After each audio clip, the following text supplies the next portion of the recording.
Merci Jésus. Isaïe 49, versets 1 à 7. Isaïe 60, verset 22.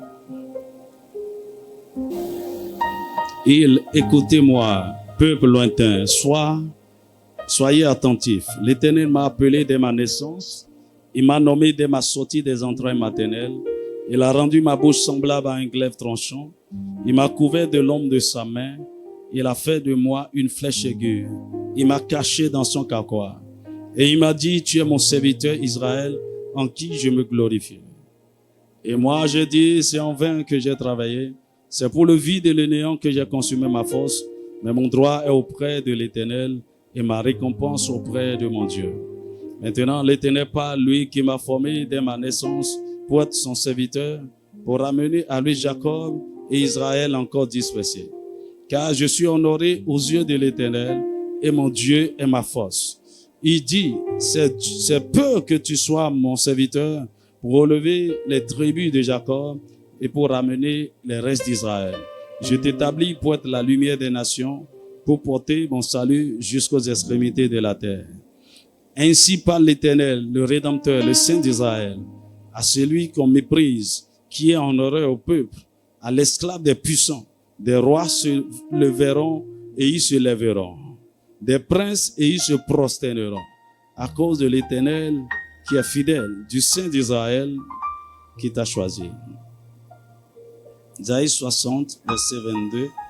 Le plus petit deviendra un millier et le moindre une nation puissante. Moi, l'Éternel, je hâterai ces choses en leur temps. Habakkuk, chapitre 2, verset 2 à 3. L'Éternel m'adressa la parole et il dit, écris la prophétie, grave-la sur des tables, afin qu'on la lise couramment. Car c'est une prophétie dont le temps est déjà fixé. Elle marche vers son thème et elle ne mentira pas. Si elle tarde, attends-la, car elle s'accomplira certainement.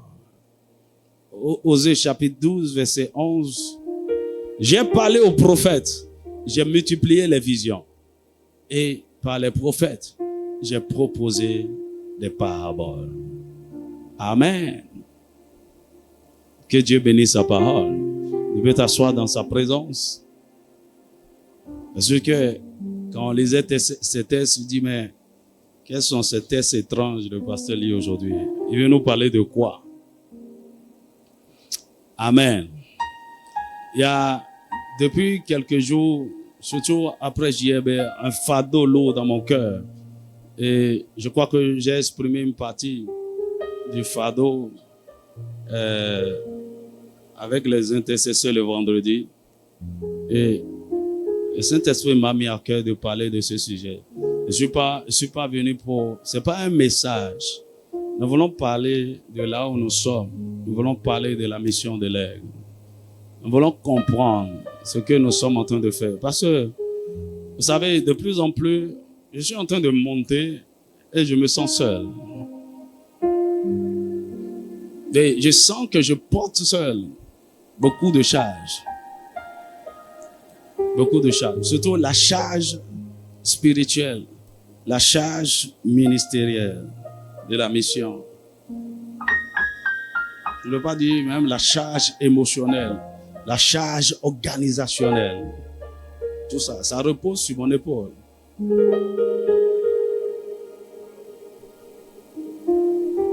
Et c'est que beaucoup de gens sont prêts à aider ici et là, d'une manière ou d'une autre, pour que la mission avance. Mais écoutez, ce n'est pas le travail d'une minorité. Quand bien même, vous allez lire ça il y a lu ça, c'est pas biblique, mais les gens ont constaté ça. En fait, que selon les statistiques, ils ont fait un sondage dans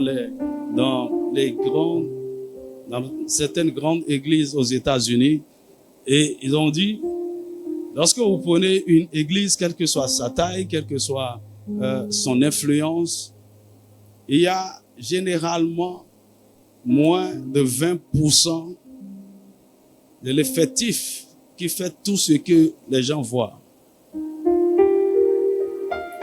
Je ne sais pas s'il me fait comprendre. Ça dit quoi? Si nous sommes 100 à la mission de l'aigle, généralement, il est constaté que c'est 20 personnes qui travaillent réellement, qui font avancer les choses. Écoutez, imaginez si c'est 100%, ou au moins 50%, ou au plus 80%. Regarde la différence.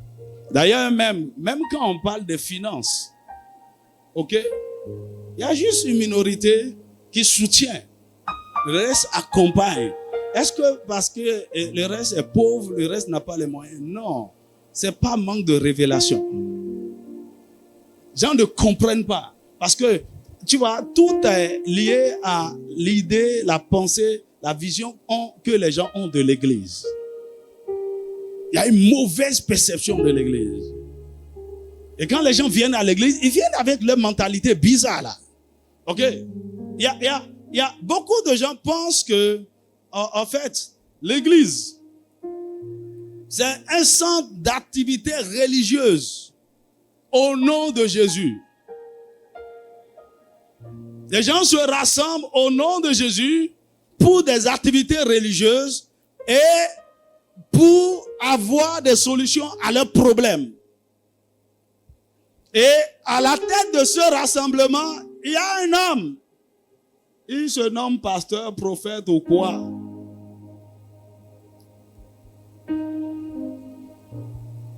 Qui est un médiateur, qui est un gourou.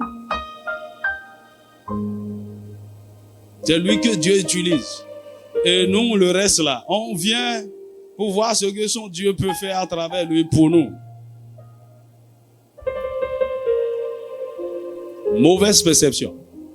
Donc, les gens se rassemblent pour des activités religieuses. Chanter, danser, faire des offrandes, écouter un message, et puis on rentre à la maison. Les gens, ceux qui se rassemblent, ne sont pas forcément sauvés. En fait, on n'est même pas préoccupé par ça. S'ils sont sauvés ou pas, c'est pas ça le plus important. Qu'ils viennent, qu'ils remplissent la maison. Et en continuant ainsi, et surtout s'ils arrivent à commencer par servir, à trouver une place. Je suis dans un département, je suis dans ceci, je suis diacre, ils sont responsables. Oh là là, c'est encore un bonus. Et puis, à la fin, si le Seigneur peut les accorder dans son paradis, après leur mort, ce serait super.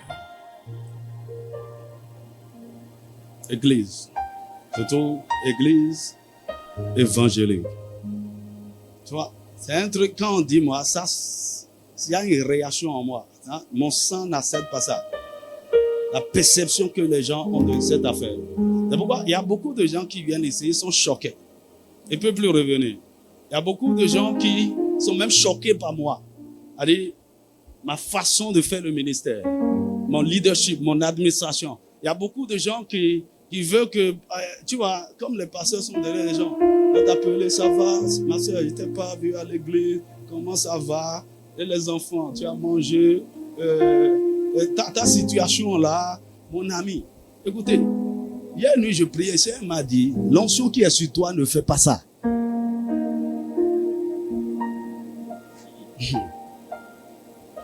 Écoutez, lorsque Dieu vous appelle, il met une onction sur vous. Et l'onction vous fait fonctionner d'une certaine manière. Vous-même, écoutez, moi-même, j'ai fait des efforts pour plaire aux gens. Pour satisfaire les désirs. Je n'arrive pas. Je vis ma vie tranquillement maintenant. Les gens sont choqués. Parce qu'ils veulent qu'on fonctionne selon, surtout ceux qui ont déjà fait des églises. Ils veulent qu'on fonctionne comme non. On est ici, là. On est ici. On est en train de faire quoi? Qu'est-ce que le Seigneur nous a appelés à faire? Il y a beaucoup de gens qui me disent, les pasteurs ne donnent pas de responsabilités, genre de confier les choses aux gens. Mon ami, on va tout gâter. On va tout gâter.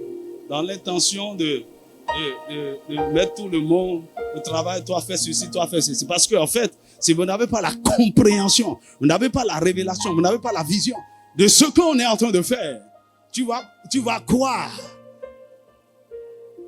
que c'est comme tout ce qui se fait ailleurs dans les églises. Généralement, lorsque vous entrez dans des églises, on ne vous parlera jamais de vision. On vous dira, nous sommes là pour gagner des âmes, pour prêcher l'évangile jusqu'aux extrémités de la terre, établir des églises. Mais le Seigneur vous a appelé, vous, spécialement, pourquoi? Je me rappelle, une fois, j'ai commencé par émettre, par irradier la lumière que j'avais en ce temps, dans l'église que je fréquentais. Et puis le pasteur commence par être dérangé, parce qu'il était dans l'insécurité. Il dit, ce jeune-là, et puis les comités de l'église, ils ont fait une réunion, ils m'ont invité. Il dit, bon, pasteur Ben, on avait frère Ben, n'était pas pasteur, on avait l'intention d'établir une branche de notre église à Porte-Nouveau. On va t'envoyer là-bas. J'ai dit, ok, mais je voudrais savoir, l'église là, quelle est la vision? Quelle est la vision de l'église pour que je puisse implémenter la vision à Porte-Nouveau? Hein? Il y a un, je me rappelle bien, il est directeur d'école, il fait partie du comité des anciens. Il m'a dit, vision de Théodore. Frère Ben Gadori, mieux tout son nom est là, mais bon. Vision l'autre, mieux tout son christianisme c'est là, mais. Vision de ma fille, mon. Oh Dieu.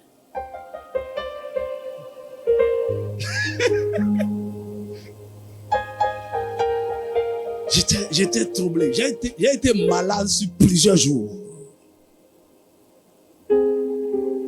Vous imaginez comment l'église fonctionne? Les gens se rassemblent pourquoi? D'ailleurs, il y a plusieurs rassemblements. C'est un business du pasteur. Il est en train de faire son business. C'est pourquoi il est très regardant. Il va t'appeler, hey, c'est Jacqueline. Tu n'as pas envoyé ta dîme, hein? J'ai pas vu. Attends. D'ailleurs, c'est lui-même qui rentre à la maison avec les dîmes et les offrandes. C'est son business. Il n'est pas en train de bâtir quelque chose.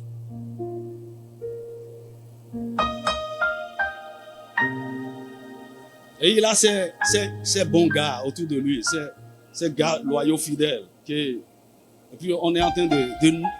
Mon ami, j'ai vu des choses. J'ai vu des choses en grandissant dans l'église. Et c'est pourquoi je ne voulais jamais être pasteur. Jamais. À cause de la perception que j'avais de la chose, j'ai dit non. Jamais. Seigneur, écoute, je vais te servir de tout mon cœur. Ok? Mon désir est d'être médecin, homme d'affaires et politicien. Je vais gagner beaucoup d'argent et je vais investir dans l'église. Et quand ils soient en train de faire les choses. J'ai été choqué tellement par l'église que après mon bac, j'ai juré de ne plus mettre pied dans une église. D'ailleurs, ma première année à l'université, je n'ai pas été dans une église. Sauf 2 ou 3 fois où on m'a invité pour des... Le Seigneur était en train de me préparer pour quelque chose. Dis-moi Amen. Alors, je voudrais que la mentalité, la pensée populaire que les gens ont par rapport à l'église, que cela soit détruit ici.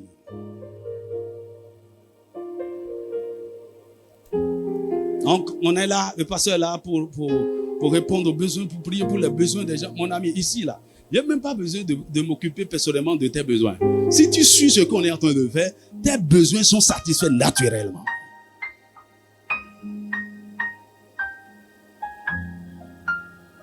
Si tu acceptes de suivre le mouvement, si tu acceptes d'échanger, si tu acceptes de grandir, on ne sera pas en train de se fatiguer tout le temps pour chasser les mêmes démons de toi depuis 5 ans.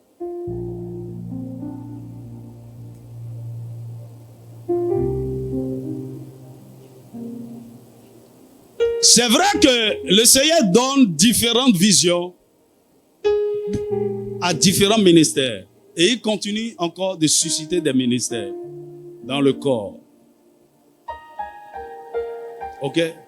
Mais ce que j'ai compris fondamentalement, le but, la mission réelle de l'Église, on n'a pas totalement compris. On a compris ça en partie. Ce que l'Église est censée faire sur la terre, ce que Jésus disait en disant « Je bâtirai mon Église », on n'a pas vraiment bien compris. On n'a pas bien compris. On a accompli cette tâche-là en partie. On est juste un groupe. Nous nous réunissons entre nous.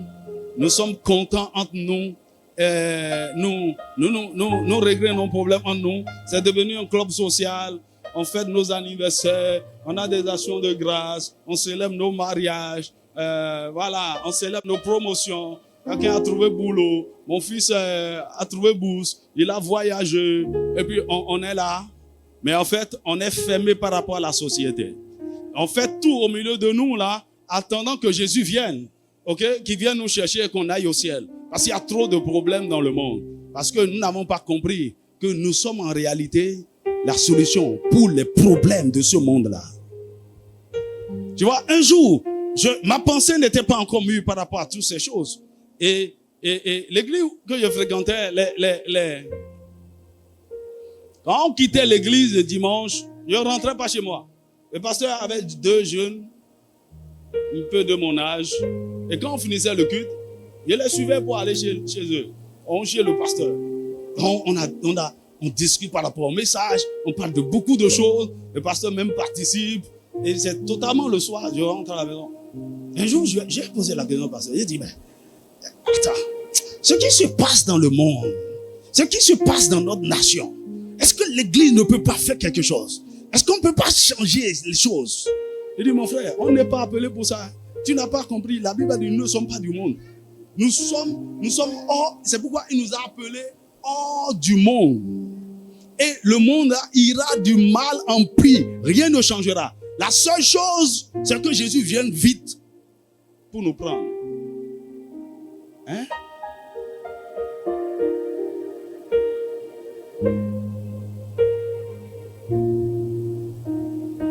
Moi-même, je n'avais pas la réponse, mais je n'étais pas convaincu de ce qu'il a dit.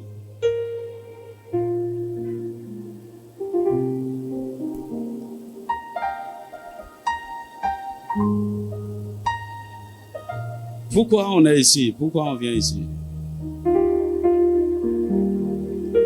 Alors, je veux te parler de la mission de l'Aigle, comprendre la mission de l'Aigle. Mais en fait, ce que je veux dire, ce n'est pas seulement quelque chose qui est lié à la mission de l'Aigle. En fait, en ce temps de la fin, là, ce que l'Église devait être, c'est ça. C'est ça que Dieu a commencé avec nous. Dis-moi un vrai amen. C'est pourquoi c'est un mouvement qui va affecter le monde.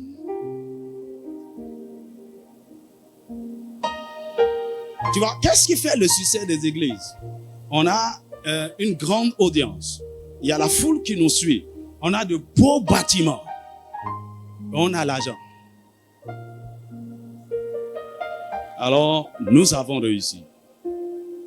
Dans une communauté, dans une société où il y a la misère, la pauvreté, l'injustice, là où Satan règne, non. Je ne crois pas que cela pourrait être ainsi. Les gens ne comprennent pas pourquoi on prend autant de ressources pour investir dans des choses qui ne sont pas profitables.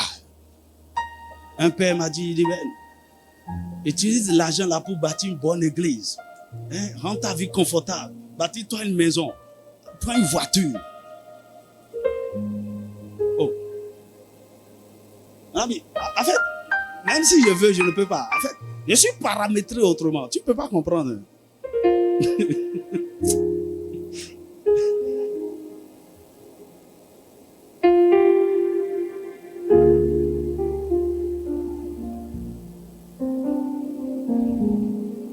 Lève tes deux mains. Seigneur, envoie ta lumière.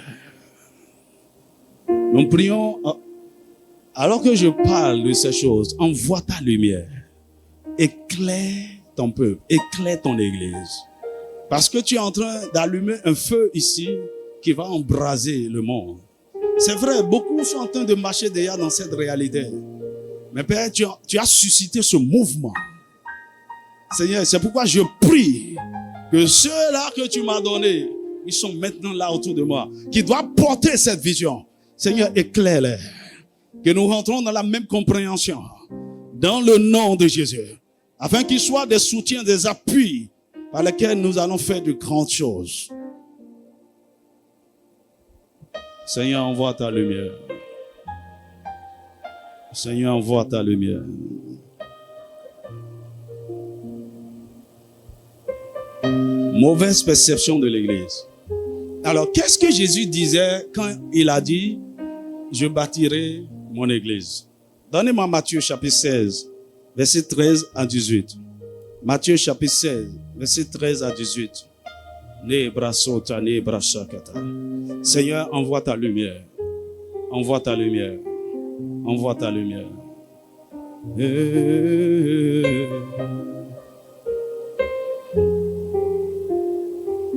Tu vois, je disais aux intercesseurs le vendredi, je dis, si tu es ici, tu attends pour être nommé diacre, tu vas attendre jusqu'à ce que Jésus va venir. Tu veux être ancien. Écoutez, le système d'organisation de l'église qu'on a dans la Bible, là, c'est par rapport à l'église primitive, l'église qui venait de naître. L'église est en train de rentrer dans la maturité, dans la plénitude de l'accomplissement de sa mission.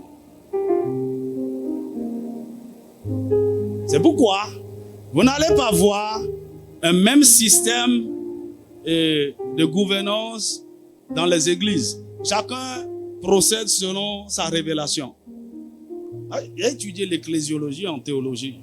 On va te parler du système épiscopal, le système ceci, le système ça là. Tu vois, chacun a son système. Mais en fait, ce n'est pas le système. Qu'est-ce que Jésus voulait faire? Qu'est-ce qu'il vous a appelé à faire? C'est en fonction de ce qu'il vous a appelé à faire que vous allez, comment il va dire, tailler l'organisation qu'il faut autour de ça. Je ne sais pas si vous me comprenez. Par exemple, au début, il m'a dit, il dit, ce ministère évoluera lorsque ce ministère aura 5 piliers. Et lorsque ces 5 piliers seront en accord, alors le ministère va bouger. Il m'a dit, le premier pilier, c'est le pilier de la parole. Le deuxième pilier, c'est le pilier de la louange et de l'adoration. Le troisième pilier, c'est le pilier de l'administration et des finances. Le quatrième pilier, c'est le pilier de la diffusion.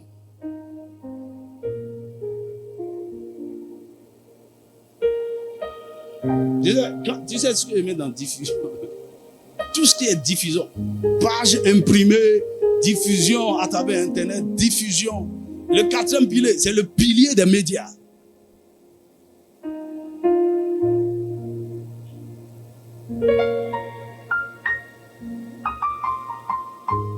Il dit, tu dois avoir ces 5 piliers.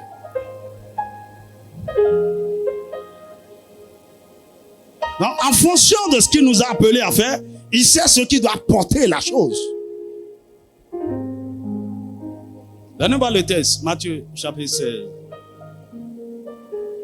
Et donc, Jésus étant arrivé dans le territoire de Césarée de Philippe, demanda à ses disciples, qui dit-on que je suis, moi, le Fils de l'homme?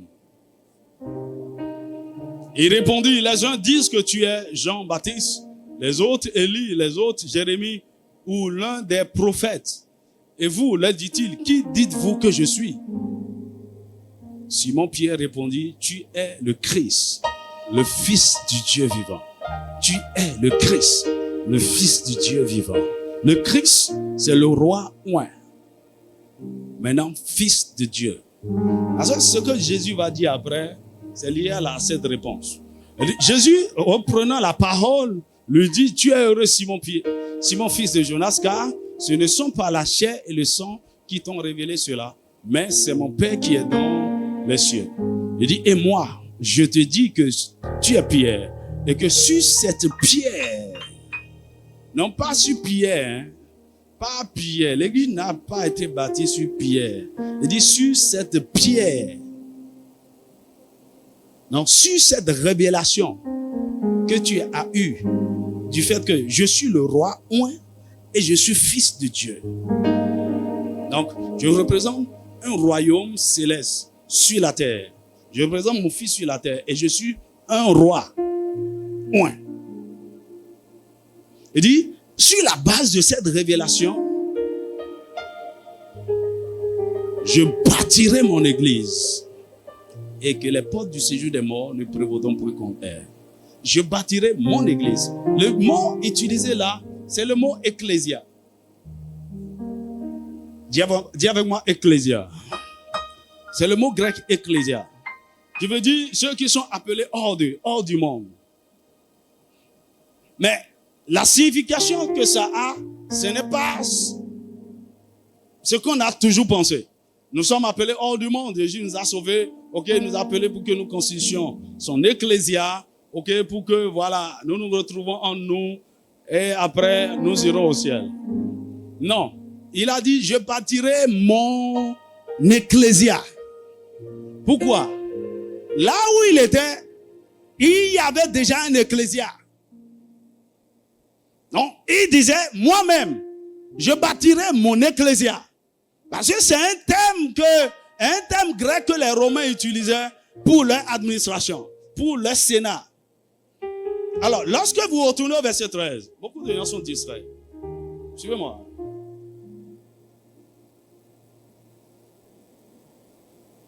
Lorsque vous retournez au verset 13, où est-ce que Jésus a commencé par parler, à leur dire, qui suis-je? Jésus étant arrivé dans le territoire de Césarée de Philippe. Césarée, dans la Palestine, il y a deux Césarées. Il y a d'abord Césarée et Césarée de Philippe. Vous allez voir les deux dans la Bible. Et Césarée est l'un des gouvernements, l'un des sièges du gouvernement romain dans la Palestine. Est-ce que quelqu'un me suit? Et il y a un roi appelé Hérode le Grand. C'est Hérode le Grand qui a nommé un territoire d'abord au bord de la mer Méditerranée, Césarée, pour faire honneur à César. Est-ce que vous me suivez? Maintenant, son fils, qui est tétrarque, lui aussi a nommé un autre territoire. Parce qu'il était gouverneur représentant Rome dans un autre territoire. Lui-même, il a nommé ce territoire Césarée, mais par rapport à son nom, Césarée de Philippe. Donc, à Césarée de Philippe, il y avait un conseil, un sénat. Ce que nous pouvons appeler ici une assemblée locale. Ou bien un conseil communal. D'accord?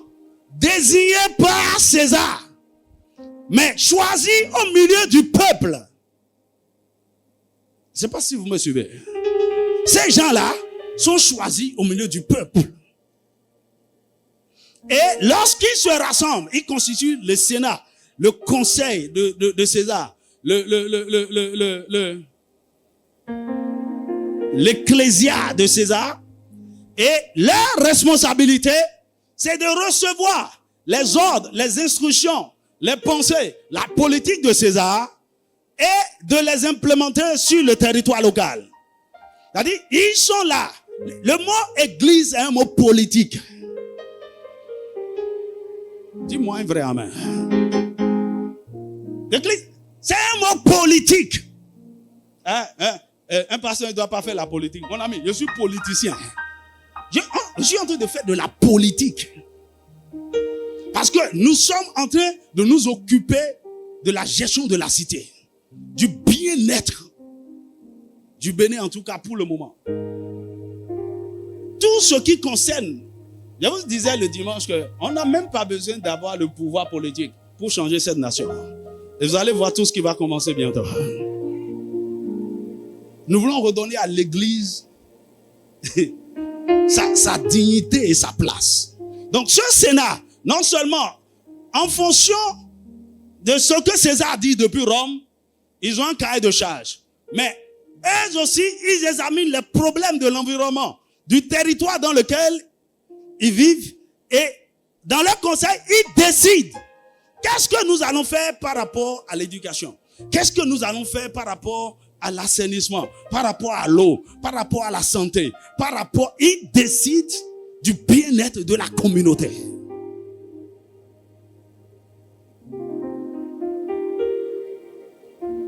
Bon, c'est pourquoi un des pharisiens voulait blaguer le roi Agrippa, je crois, quand ils ont fait comparaître Paul devant lui et dire vraiment, tu as été pour notre nation une grande bénédiction. Tu as apporté un développement qui... Donc, Jésus était dans Césarée de Philippe. Donc, et il a dit, vous voyez, donc, César a son ecclésia ici. Donc, moi qui suis-je? Je représente le royaume des cieux. Et sur la terre, je suis un roi, moi. Le Seigneur m'a appelé pour établir son royaume.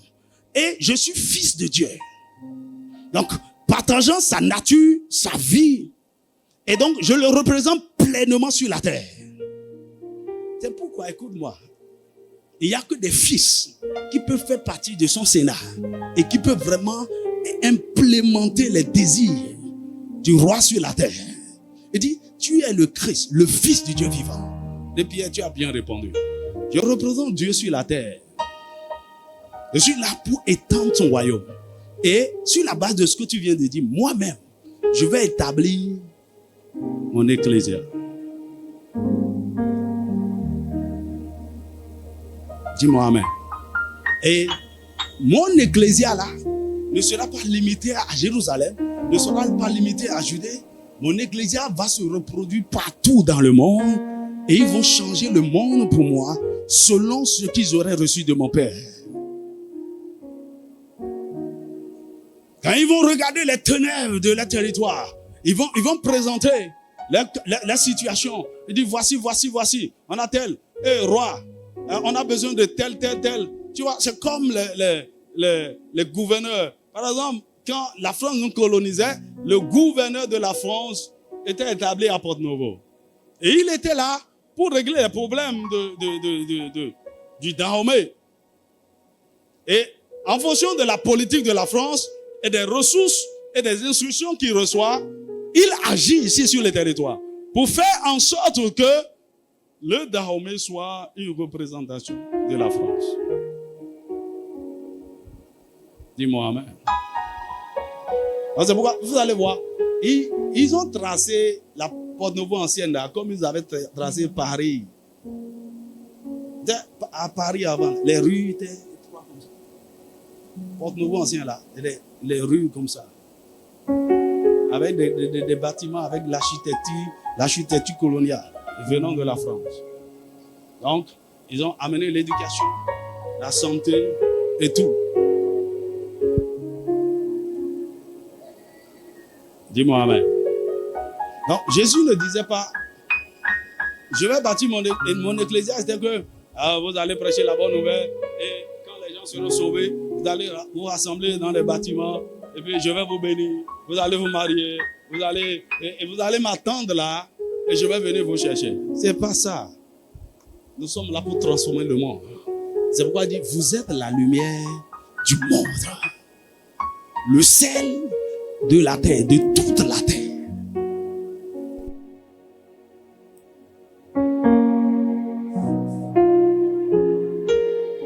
Bienvenue dans le Sénat de Jésus. Bienvenue dans l'Ecclésia de Jésus.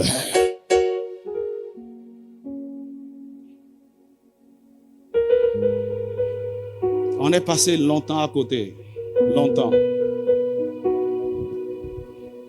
Qu'est-ce qui nous concerne par rapport à ce qui se passe dans la nation? Par rapport à la politique, par rapport à la santé, par rapport à... Mon ami, attends, tu vas voir ce qu'on va faire.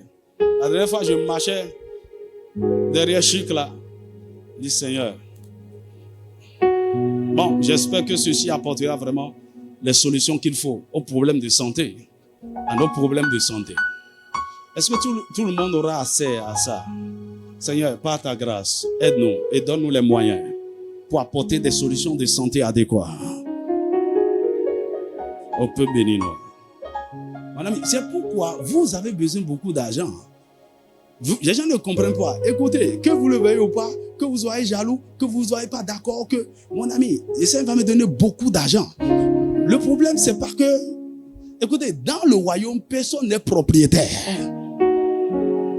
Le moment ne viendra pas, ouais, je suis milliardaire. Non, non. Ils mettent les ressources à notre disposition pour accomplir, pour résoudre des problèmes. Écoutez-moi, aussi longtemps que vous n'avez pas la vision appropriée que Dieu voudrait que vous ayez, vous n'aurez pas les provisions qui accompagnent.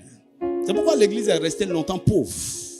Parce qu'on n'était pas dans la dynamique de régler, de résoudre les problèmes de la communauté. Et pourquoi il va nous rendre riches? Pourquoi il va nous donner des provisions? À la limite, quand tu vois une église bâtie, une école, un hôpital, le but, ils sont en train de créer un moyen pour gagner de l'argent.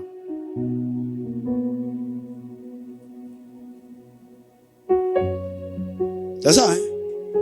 Quand ils créent une école et tout, non, c'est pas qu'il veut régler le problème de l'éducation. Il veut créer une structure, quelque chose qui va leur rapporter de l'argent. Mauvaise pensée. Ils ont créé un hôpital, quelque chose qui va leur rapporter de l'argent. Ou bien quelque chose qui va les glorifier. Quelque chose qui va montrer aux autres que, ouais, nous aussi on a ceci. Nous aussi, on a une école. Nous aussi. C'est pourquoi il y a des compétitions actuellement. Les églises veulent bâtir aussi des universités. Nous voulons bâtir des hôpitaux. Nous voulons faire. Nous aussi, on veut dire qu'on a ça.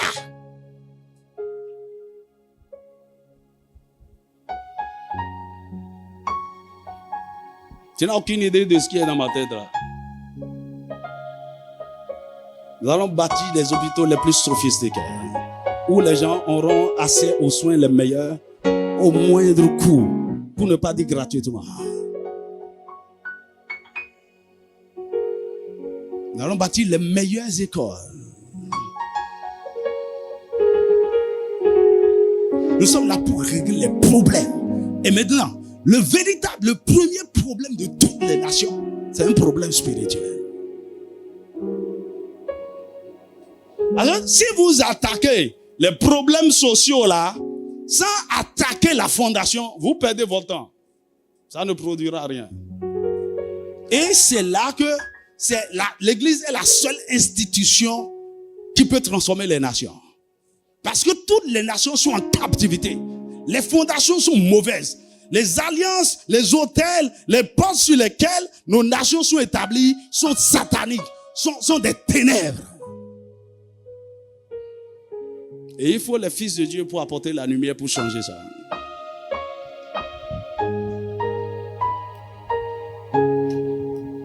Dis-moi amen. Tu vois, quand le Seigneur m'appelait au ministère, je pensais exactement comme ça se faisait de l'autre côté. Ok? Parce que j'ai grandi dans le système comme ça. Et dès que le Seigneur commençait par me parler, la première révélation que j'ai eue par rapport au ministère, c'est le 17 janvier 2007. Il m'a dit, qu'est-ce que tu attends? Gagne des âmes pour moi. Et là, il a fait des promesses. Alors, et je me disais, ah ouais, je suis un évangéliste, gagneur d'âmes. Et je disais, bon, la vision de la mission de l'Est, c'est de gagner des âmes. On va dépeupler le royaume des ténèbres et peupler le paradis. On va gagner des âmes, on va établir des églises. Heureusement que Dieu est fidèle. Alléluia. Et parce qu'il sait que je n'ai pas encore bien compris, en 2013, il m'a dit, ne crois pas que tu as déjà commencé le ministère. Tu es en formation, tu es en préparation. Et je vous assure, c'est pendant ce temps de préparation-là que j'ai compris la responsabilité par rapport aux nations. Et tout ça, ça a commencé par l'intercession. aux nations. Le Seigneur, attends, on veut bâtir l'église. C'est quoi ce truc-là? De prier pour la nation, de faire ceci, de parcourir la nation. Au départ même, je suivais seulement. Mais au fur et à mesure, les choses commencent par avoir tout le sens. Dis-moi amen. Et il m'a permis aussi dans ce temps-là de suivre certaines formations qui m'ont éclairé. Surtout quand j'étais parti à Accra en 2007 pendant 5 semaines. Waouh! J'ai dit ok. Maintenant je vois la chose clairement.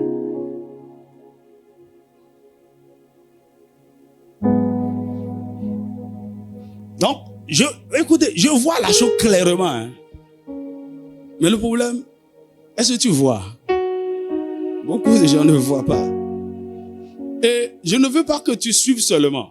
C'est vrai que dans beaucoup de cas, lorsque vous ne saisissez pas une vision, vous pouvez avoir foi au visionnaire et le suivre. Ok? Et plus tard, vous allez comprendre. Mais ma prière pour vous, ce n'est pas ça. Je ne veux pas que tu me suives, que tu accompagnes, que tu te rends disponible, tu donnes. Parce qu'en réalité, lorsque tu ne comprends pas encore réellement, la façon dont tu dois être utile pour la chose, tu ne peux pas l'être. Il y a beaucoup de gens ici même qui pensent qu'ils sont juste là pour soutenir le pasteur financièrement. Mon ami, laisse-moi te dire que bientôt, je n'ai même pas besoin de ton argent. Nous tous là, on a l'argent. Tu as manqué une occasion de dire amen. Ne te pas sérieusement, tout le monde aura l'argent. Ok. Maintenant, tu as l'argent, j'ai l'argent. Tu veux donner l'argent pour soutenir. Ok. Maintenant, s'il y a l'argent et il n'y a personne pour faire le travail. Et beaucoup d'entre vous, parce que vous n'avez pas compris le rôle que vous devez jouer, le travail que vous devez faire, la façon dont vous devez me porter, me soutenir. Je vous assure, je me sens seul en haut, là, avec portant toute la charge de la mission. Et c'est pas bon, c'est très dangereux. Quand vous êtes comme ça en tant que leader, vous êtes une cible. Or, en réalité, je dois être entouré par beaucoup de lumière. Et quand Satan voit cette fortification, ce réseau, il dit, le gars, il n'est pas seul. Est-ce que tu as vu cette femme? Est-ce que tu as vu cet homme? Est-ce que tu as vu? Ils sont dans la même pensée, dans le même esprit, dans la même unité, chacun portant la charge. Ça dit quoi? À un moment donné, même au moment où je faiblis, la vision ne souffrira de rien. Parce que les gens ont compris.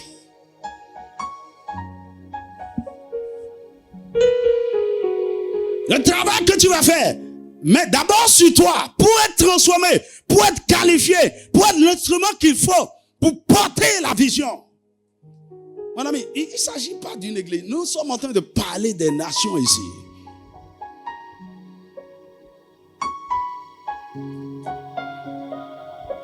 Et tu vois, moi, je suis là seul, on est en train de tirer sur moi.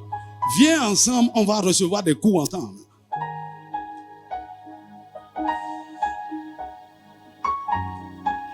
Tu n'as pas dit amen.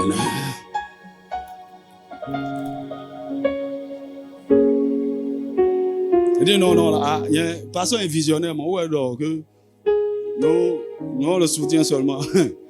Satan, il ne faut même pas venir chez moi. Moi-même, je ne comprends rien, je le suis seulement. Aujourd'hui, là, tu n'auras plus d'excuses. À partir d'aujourd'hui.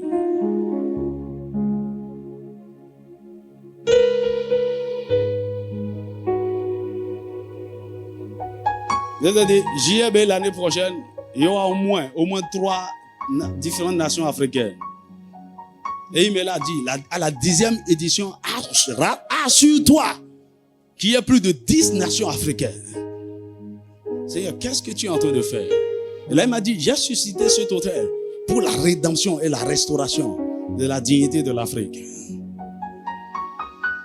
Écoutez, le truc était en moi depuis. Je me rappelle, en 2006-2007, j'ai dit, je vais créer une ONG panafricaine. Et j'ai commencé par travailler sur ça. J'ai dit, ONG qui va régler les problèmes de pauvreté, de santé, d'éducation en Afrique.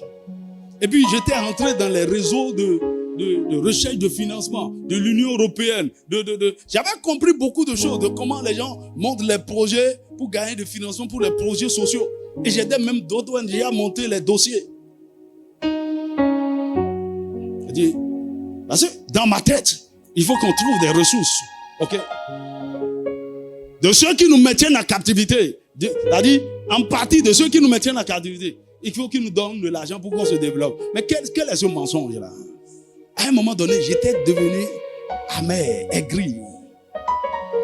Et puis, il y a un monsieur qui m'a donné de l'argent pour monter un dossier. J'étais sur son dossier. Quand le truc m'a dit, est-ce que c'est normal?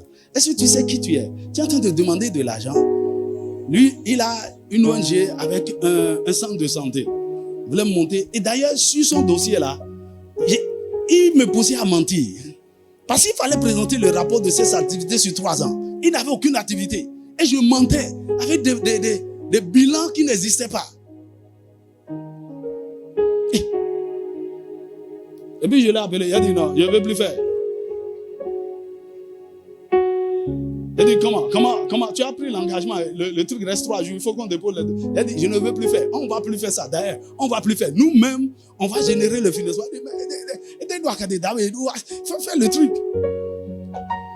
C'était devenu polémique. Il dit ok, donne-moi mon argent. Il a dit quoi n'a pas à.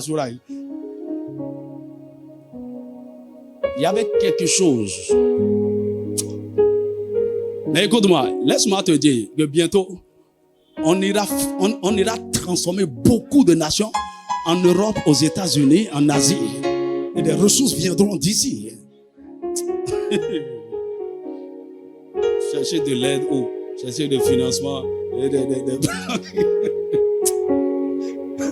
Parce que quand vous comprenez la chose, la provision vient du quartier général. Dis-moi amen. C'est pourquoi dans la prophétie de Saint-Dit Jacob, il dit qu'il va susciter dans cette nation, le Bénin, des hommes d'affaires de la pauvreté, de rien du tout. Et ils vont devenir puissants dans le monde des affaires. Et le Seigneur a commencé. Afin que des provisions soient transférées dans le royaume pour faire avancer son œuvre. Dis-moi amen.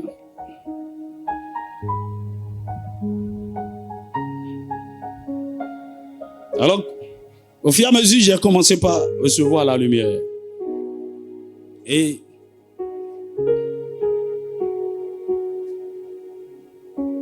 pendant longtemps, j'ai médité sur Isaïe 49. Parce que le 26 octobre 2009, il m'a dit, je t'ai appelé selon l'ordre d'Isaïe 49. Va lire Isaïe 49. Je lisais. C'est quoi, Seigneur, c'est quoi ça?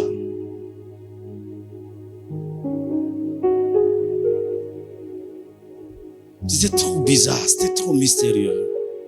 Et au fur et à mesure, écoutez, j'ai passé plusieurs années à étudier ce texte. Dans plusieurs versions. Donc, je lis encore. Je lis des commentaires. Qu'est-ce qu'ils sont en train de dire?